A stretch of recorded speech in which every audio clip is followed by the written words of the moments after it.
Så er rammerne pludselig noget helt andet. Vi er langt væk fra de danske rallysprint. Vi er faktisk taget til Tjekkiet, men det handler faktisk stadigvæk om rally.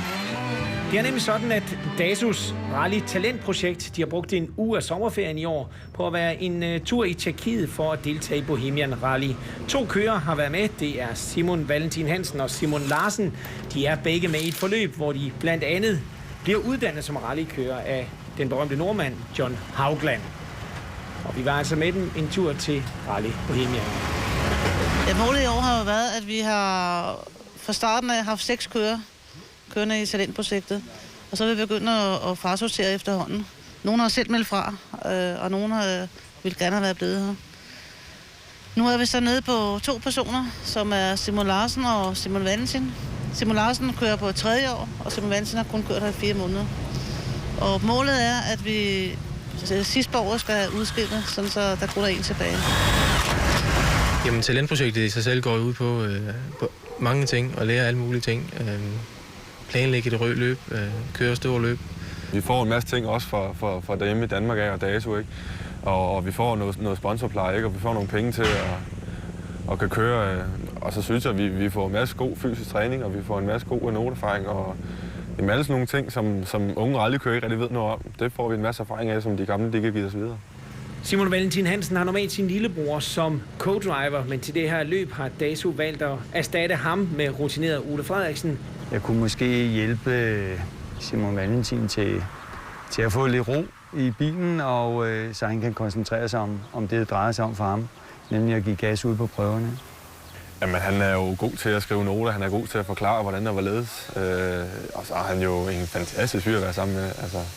Men også hans erfaring og hans ro inde i bilen, og han kan få mig til at slappe af.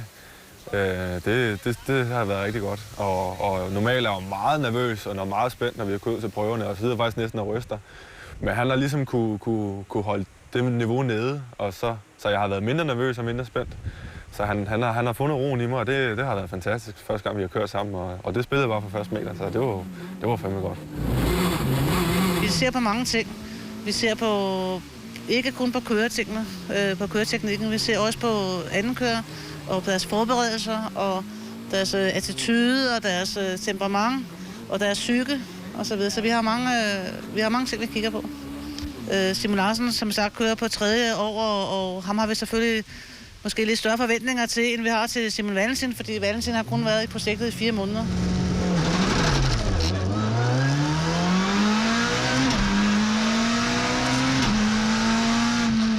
Vi har arbejdet rigtig meget med John Haugland med at få sat bilen ordentligt op, så det passer til de rigtige veje hernede. Det er jo anderledes end i Danmark, hvad vi er vant til.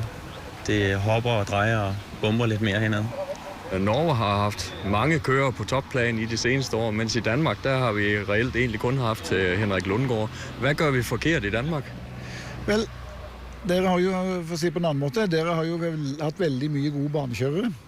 Har jo nok besatset mest på baneracing. I Norge har det vært motsatt. Vi har satset mest på rally, og vi har ingen gode banekjørere.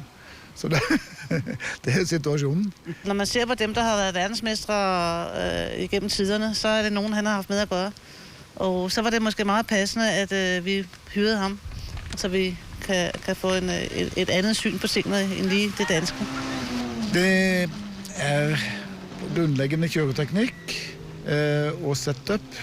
Kanskje mest setup på å hjelpe dem til å sette opp bilen, føle hva bilen gjør for noe, og gjøre endringer på chassis for å få bilen til å fungere enda bedre, til å hjelpe dem å kjøre fortere, og hjelpe dem å kjøre sikrere og mer effektivt. Det var helt fint, for den tok det fullt. Ja. Men hadde du hatt 200 meter fart oppe fra skogen der, ja, så hadde du ikke kalt den høyre 5.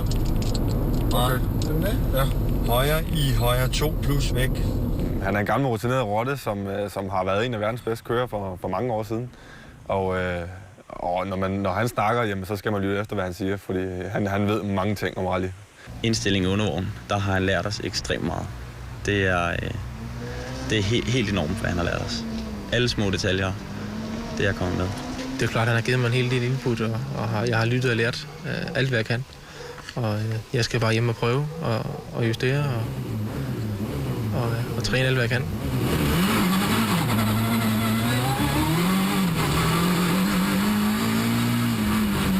evner meget bra. Begge to har meget gode evner og er gode talenter for fremtiden, så det går an å jobbe mer med. De områdene vi må jobbe mest med, tror jeg, det er nok bilkontroll.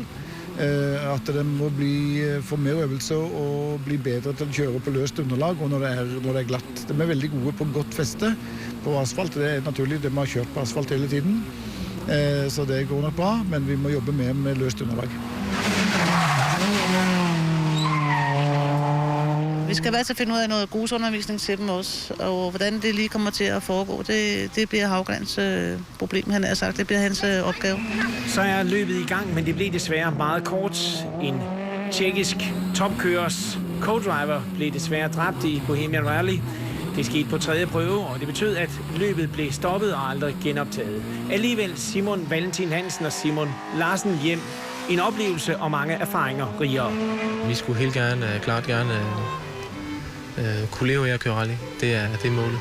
Altså drømmen, den er jo at komme meget langt frem og komme op og køre med det verdens bedste, det er helt sikkert. Det har jo altid været drømmen, så det er det, jeg håber på, at komme videre frem de næste par år og komme ud til udlandet og køre nogle rigtig gode løb og store løb. Endelig målsætning med det her projekt er at finde en, vi kan satse på, som får en international karriere, så vi får en, der er endnu bedre end Lundgaard var.